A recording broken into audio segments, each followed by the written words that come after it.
여러분 반갑습니다. 이번 영상은 비혼이라면서 돈을 모으지 않는 2030 여성들의 영상에 달렸던 댓글 리뷰를 해보도록 하겠습니다. 첫 번째 댓글입니다.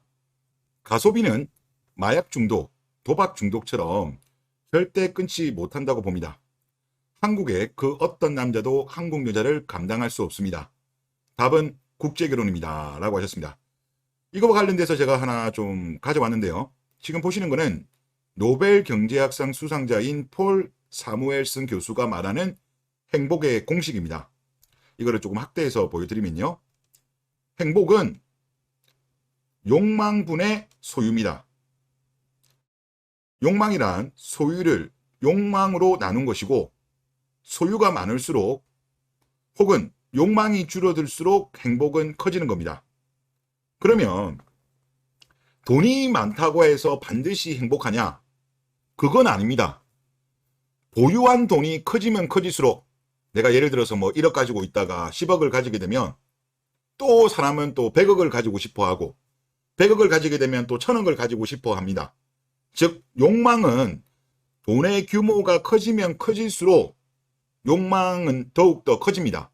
비례관계에 있다는 거죠. 그러면 이거를 우리가 조절을 하려고 하면 소유를 늘리는 대신, 즉 분자를 늘리는 대신 욕망을 줄여야 되는 거죠. 욕망. 그러면 욕망은 뭐냐? 두 가지 종류가 있다고 합니다. 절대적 욕망과 상대적 욕망. 절대적 욕망이라는 것은 삶의 필수적인 것들을 소유하고자 하는 마음, 최소한의 기준 이상을 유지해야 하는 본능적 요구. 뭐 우리가 의식주 같은 거가 대표적인 경우라고 할 수 있겠는데, 요 정도는 좀 갖추어야지 사실 제가 볼 때 이게 좀 좋겠죠. 그렇지만 요것만 갖춘다고 하더라도 만족을 못하는 사람들이 많죠. 대표적으로 대한민국 2030 여성들인데, 자, 대한민국 2030 여성들이 주로 많이 가지고 있는 게 주로 이 상대적 욕망이에요. 이 상대적 욕망이라는 거는 시기와 질투를 포함하며 한계가 없다. 아까 말한 것처럼 1억 있으면 10억 가지고 싶고, 10억 있으면 100억 가지고 싶은 거예요. 그리고 타인의 욕망에 따라 그 범위와 수준이 끊임없이 변하고, 또 이 상대적 욕망에는 시기와 질투를 기저에 내포하고 있답니다. 그렇기 때문에 아무리 본인이 절대적인 욕망을 완성하고 그 이후에 상대적인 욕망을 어느 정도 충족하더라도 계속 상대하고 비교하죠. 그래서 상대적으로 그에 비해서 본인이 못 미치게 되면 본인을 초라하게 생각하고 부족하게 느끼고 본인의 자존심도 상처를 입는 겁니다. 그렇기 때문에 요 폴 사무엘슨 교수님 말씀하신 걸로는 행복을 키우는 핵심은 상대적인 욕망을 잘 조절할 수 있는 것이다. 이거를 2030 대한민국 여성으로 한번 다시 체안해 보겠습니다. 전 세계 어느 나라의 여성들 비해서, 그리고 대한민국의 여성들 중에서도 세대별로도 다르거든요. 그런데 지금 여러 자료를 보더라도 대한민국 2030 여성들 같은 경우는 물질주의에 빠져 있고 남과 비교하고 신경질증이고 그런 걸 보여주는 거는 지금 많은 자료들이 나오고 있습니다. 즉, 왜 대한민국 여성들이 가장 불행하게 그렇게 본인들을 생각하느냐? 이 욕망이 전 세계의 탑 오브 탑입니다. 그러면 이 욕망을 결국은 결혼해가지고 맞출 남자를 여자들은 찾잖아요. 그러다 보니까 최소한 뭐 200충이니 300충 나오고, 남자는 그래도 월 500만 원은 벌어야지 나오는 이야기가, 이 상대적인 욕망의 크기가 다른 나라의 여성들에 비해서 너무나도 높은 거예요. 그러다 보니까 지금 그걸 맞출 수 있는 남자들이 별로 없어요. 혹자들은 뭐 간혹 가다가 안티로 들어오는 분들은 야, 남자들 니네들이 더 능력을 키워 라고 하지만 이거는 어쩔 수가 없어요. 모든 사람이, 대한민국 모든 남자가 다 500만 원을 벌 수 있습니까? 대한민국 경제 구조에서? 결국은 이것도 상대적인 거라고요. 상대적으로 능력이 뛰어난 사람이 돈을 더 많이 버는 거고, 상대적으로 부족한 사람이 적게 버는 거는 어쩔 수 없어요. 대한민국 경제가 엄청나게 잘 나가지고 대한민국 전체적인 국민소득이 엄청나게 늘어나면 모를까. 근데 그게 우리 말처럼 되는 게 아니잖아요.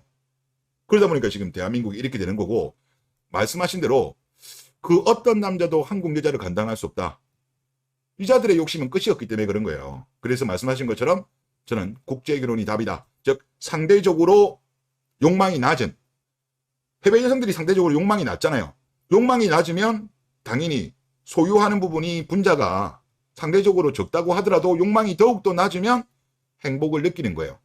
그러다 보니까 이제 국제 결혼한 커플들 보면 결혼 만족도, 삶의 만족도가 높은 걸로 지금 조사가 나오잖아요.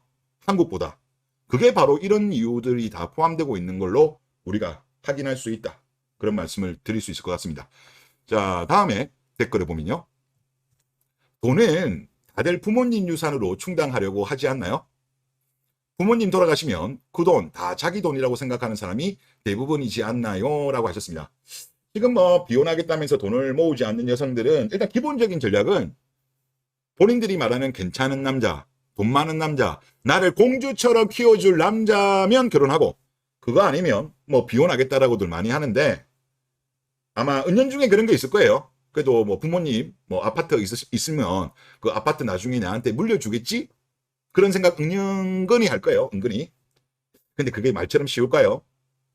지금 우리나라가 지금 보시는 자료가 우리나라 기대 수명입니다. 지금 이제 위에 2021년 기준으로 했을 때 대한민국 여성의 기대 수명은 86.6이에요. 남자의 기대 수명은 80.6입니다. 그리고 이게 계속 증가하고 있어요. 기대 수명이. 뭐 나중에 한 20년 뒤는 또 어떻게 될지 모르죠. 지금은 86.6인데 이게 뭐 90 넘어갈 수도 있는 거고, 뭐 남자 같은 경우는 80인데 이게 뭐 80대 후반으로도 갈 수 있는, 저는 그런 상황이라고 보거든요. 의학 기술이 엄청나게 빠른 속도로 지금 발전하고 있기 때문에 이거는 예상하기 힘들어요. 자, 그러면 지금 보통 이제 30대 여성들의 부모님들 나이대가 60대에 많아요. 근데 그분들이 사실상 거의 뭐 70 정도면 경제 활동을 물론 조금 더 이어나간다고 하더라도 당연히 소득이 줄어들 거고 소득 생활을 못하는 분도 계실 거예요. 그러면 이제 예를 들어서 평균적으로 보면 83.1이에요. 83.1이고 그런데 어차피 남자보다는 여자들이 오래 살잖아요. 그런 걸 감안하게 되면 그분들이 은퇴하고 사실상 경제 활동을 그만두고 나서도 한 20년 정도는 더 사세요. 그리고 이게 더 늘어날 가능성이 높습니다. 근데 지금 대한민국의 그 지금 586 세대분들의 노후 준비가 잘 안 되어 있어요. 상대적으로 보면 거의 다 보면 부동산 하나밖에 없어요. 금융자산은 거의 없기 때문에 대부분들은 일을 그래도 조금이라도 소일거리라도 하셔야 된다고. 그리고 이분들이 나중에 정말 그 소일거리도 못하는 상황이 되게 되면 그분들 입장에서는 이제 기존에 모아두었던 재산을 가지고 생활을 하셔야 되는 거예요. 지금 이게 2023년도 6월 7일 기사인데 자식한테 안 주고 연금으로 돌린다. 주택연금 가입자가 급증하고 있습니다. 이거 계속 증가할 거예요. 정부에서도 이쪽으로 지금 방향을 많이 잡고 있습니다. 이제 국민연금만 가지고는 감당이 안 되니까 이제 주택연금 쪽으로 지금 많이들 하려고 하는데 지금 2022년도 같은 경우는 그 이전 같은 경우는 10,000건 정도 조금 넘어가는 수준이었는데 갑자기 팍 증가하죠. 증가하면서 2022년도 같은 경우는 거의 15,000건 정도 가입을 합니다. 15,000건. 그리고 지금까지 이게 누적이 된 게 2022년도 기준으로 했을 때도 지금 대략적으로 8만 건 이상이 돼요. 그리고 이게 계속적으로 저는 늘어날 거라고 보기 때문에 지금 비혼하겠다는 여성들 중에서 나중에 부모님 돌아가시면 그 내가 나중에 상속받겠지? 그런 안이한 생각하지 마시고 빨리빨리 마이너스 통장 갚으시고 그리고 저축을 하시기 바랍니다. 예, 그리고 다음에 댓글을 한번 보도록 하겠습니다. 이거 같은 경우는 좀 안티글이죠. 좀 반박식 댓글인데 남녀 갈라치기로 조회수 빨아제끼는 것도 좋지만 선동을 하려면 대한민국을 국익을 위해서 좀 했으면 좋겠다. 왜 지금 대한민국이 망국으로 치닫는 원인을 제대로 진단하지 않는가? 저는 진단 이미 다 했는데요. 이거 제가 볼 때 이분이 방송을 다 안 본 거야. 다 봤으면 저는 거의 웬만한 거 다 다루었어요. 여러 가지 문제. 그리고 그 문제 중에서 지금 가장 심각한 게 바로 뭐냐? 여성분들의 잘못된 마인드. 거의 거지 마인드죠. 거지 마인드. 이거를 제가 비판을 주로 하는 거예요. 다른 거 뭐 부동산도 이야기했고 일자리도 이야기했고 남성 인권에 관련돼서도 이야기했고 뭐 그 외에도 이야기 많이 했어요. 그리고 저는 전에도 그런 말씀을 드렸는데 누가 저한테 뭐 좌파냐 우파냐 이런 걸 물어보신 분이 계셨거든요. 그래서 제가 그때 방송으로도 제가 이걸 답변 드렸는데 저는 국익 우선주의자입니다. 예. 국익에 도움이 된다면 좌파의 좋은 정책이라도 우파의 좋은 정책이라도 저는 써야 된다는 그런 좀 입장입니다. 무조건 우파가 100% 옳고 좌파가 무조건 100% 옳고 이렇게 저는 보진 않아요. 저는 그런 상대적인 입장인데 국익을 위해서 지금 까는 거예요. 뭐 조회수 나오는 거는 제가 볼 때는 따라오는 거죠. 하다가 보니까 제 같은 의견에 동의한 분들이 많다 보니까 따라오는 거지.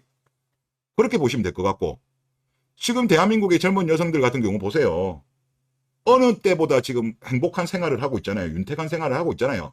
뭐 본인들은 뭐 피해자 코스프레 하는데 지금 여자들이 정말 피해보는 게 뭐가 있습니까? 뭐 군대를 갑니까? 그렇다고 뭐 아이를 제대로 낳는 것도 아니고, 그리고 뭐 일자리 구함에 있어서도 남자 같은 경우는 오히려 역차별을 받고 있죠. 여성 할당제라든가, 그리고 군 가산점 폐지라든가, 여성 가산점 같은 것도 있다 보니까 지금 남자가 역차별 받는 시절입니다. 그러면 지금 이 잘못된 여성들에 대해서 비판을 해야 되는 거죠. 그리고 이 비판함에 있어가지고 이 여성들을 저는 고쳐야 되겠다? 저는 그 입장 아닙니다. 사람이 일반적으로 20살이 넘어서 발생한 가치관, 형성된 가치관 같은 경우는요, 고치기 힘듭니다. 그래서 저는 오히려 여기는 포기한 거요. 그리고 상대적으로 다음 세대들은 정상적인 마인드라도 가져야 되겠다는 거고, 그러면 이것이 진행되기 위해서는 남자들이 바뀌어야 돼요. 지금 아직까지도 대한민국 남자들 중에서 물소짓 하는 남자들이 그래도 제법 많아요. 많이 줄기는 줄었습니다만은 이 물소짓 하는 남자들이 더 깨어났으면 하는 바람에 이런 이야기를 하는 겁니다. 그래서 지금 말씀하신 내용은 제가 이미 다 하고 있는 겁니다. 그리고 뭐 원인 관련된 것도 과거 영상 보시면 다 있을 겁니다. 네, 다음 댓글을 보겠습니다. 이것도 약간 반박 댓글인데요. 어차피 맞벌이를 해야 된다면 아이를 낳는 건 엄청난 큰 손실이라 혼인과 출산을 기피하는 건 당연한 겁니다. 이건 본능적인 부분입니다. 뭐 본능이 아예 없다고 하는 건 아니고, 제가 말하는 요지는 그거예요. 이왕이면 결혼할 거면 빨리 결혼하고 빨리 아이를 낳으라는 거예요. 남자들 중에 소수입니다. 소수를 제외하고는 아이를 낳을 가능성이 없다. 아이를 안 낳을 거면 결혼 안 하는 사람들이 많죠. 결혼의 필요성을 못 느끼는 거예요. 근데 지금 대한민국 여성들이 워낙 늦게 결혼하다 보니까 30 뭐 초중반에 지금 이제 아이를 낳으려고 하니까 그 아이가 잘 가져집니까? 그리고 그 아이가 건강한 아이로 나옵니까? 그게 문제라는 거죠. 그러니까 실제 지금 출산율 감소에 있어서도 원래는 2명 가지고 싶어도 여자가 못 나오니까, 낳지를 못하니까 출산율이 떨어지는 것도 큰 부분이 있거든요. 이제 그런 거는 문제라고 보고, 또 다음에 무슨 이야기를 했냐고 하면, 남성 혼자 외벌이로 안정된 육아와 생존을 보장해줘야 여성이 아이를 낳는 건 당연한 거임. 대한민국 여성들 중에 전업주부 역할을 제대로 하는 사람 몇 명이나 있나요? 보면은 뭐 아이 같은 경우도 키우더라도 정말 0살, 1살 아이들도 어린이집 보냅니다. 그 나이 때는 사실 가급적이면 그래도 엄마가 키워야죠. 전업주부라고 한다면. 그럼에도 불구하고 보내고 있거든요. 그러면서 그 시간에 뭐 합니까? 하다못해 파트타임에 일본 여성들처럼 일을 하냐? 그것도 아니야. 그냥 카페 가가지고 남편 뒷담화 까고 드라마 이야기하고, 그리고 시댁 욕하고 그렇게 하잖아요. 그리고 남자 혼자 외벌이로 안정된 육아와 생존을 보장해야 된다? 전 세계 여성들이 다 그렇게 하고 있어요? 많은 나라의 국가의 여성들은 아이를 낳더라도 같이 일을 하면서 그렇게 가정을 꾸리고 육아를 합니다. 근데 대한민국 여성들은 전 세계 어느 나라 여성들보다 이런 마인드가 부족하죠.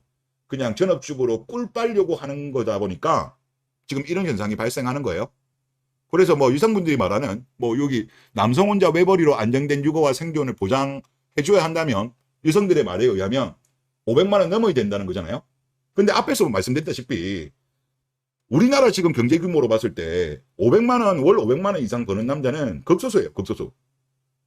그러면 나머지는 뭐 결혼을 못하는 거네요. 그분들 말씀드리라고 하면, 이분 말씀드리라고 한다면.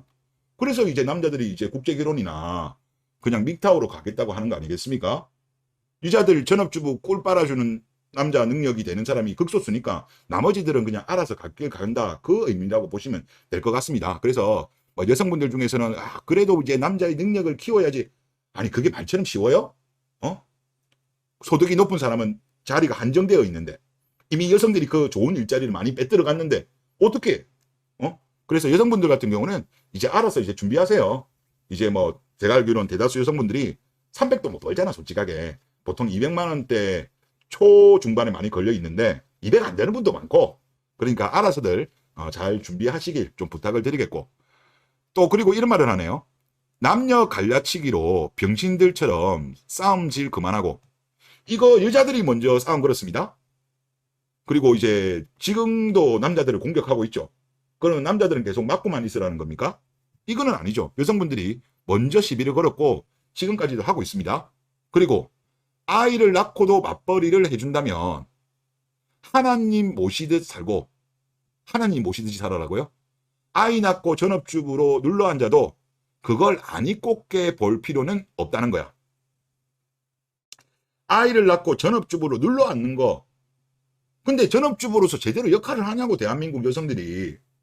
최소한 전업주부라고 한다면 외벌이하는 남자에 대해서 존중과 배려, 감사함을 가지고 있냐고요. 맨날 바가지나 끌고 집에 오자마자 음식물 쓰레기 버리라고 하고 분리수거하라고 하고 주말에 좀 쉬려고 하면 주말에 또 일하라고 하고 밖에 나가려고 하고. 그러니까 남자들이 이거 완전히 지금 너무 힘들어요. 그리고 또 이런 말을 하네요. 어차피 국제결혼하면 외벌이로 노예생활하는 건 마찬가지야. 노예생활 안 할 거라니까요, 지금 남자들이. 그리고 맞벌이 조금이라도 가능성이 있는 한국 여자랑 해야 인생이 순탄해진다. 한국 여성들이, 아니 외국 여성은 뭐 국내에 오면은 맞벌이 안 해요? 맞벌이 해요. 또 한국 여자들이 대부분 다 보면 다 최저임금에 걸려 있잖아요. 뭐 엄청나게 돈 많이 버는 여성이 몇 명 된다고. 그리고 아까도 말씀드렸다시피 외벌이라고 하더라도 존중과 배려, 감사함을 느낀다면 남자들은 그걸로 만족하는데 한국 여자들은 그러질 않잖아요.